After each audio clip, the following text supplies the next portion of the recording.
श्रीकांत त्यागी को सिक्योरिटी देने वालों पर अब गाज गिरेगी। लखनऊ में सीएम दफ्तर ने पूरी रिपोर्ट मांगी। इस हवाले से किसके कहने पर श्रीकांत त्यागी को सिक्योरिटी दी गई, एसीएस होम ने रिपोर्ट तलब की है। श्रीकांत त्यागी की मदद करने वाले अफसरान और लीडरान पर भी गाज गिरेगी और ये पूरी रिपोर्ट सीएम को सौंपी जाएगी।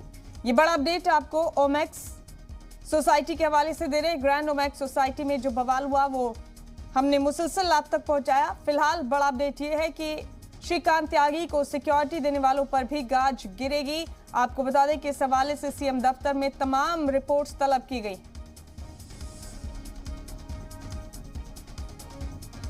इस वक्त का बड़ा अपडेट, बड़ी खबर आप अपने टीवी स्क्रीन पर देख रहे हैं। ग्रैंड ओमैक्स सोसाइटी में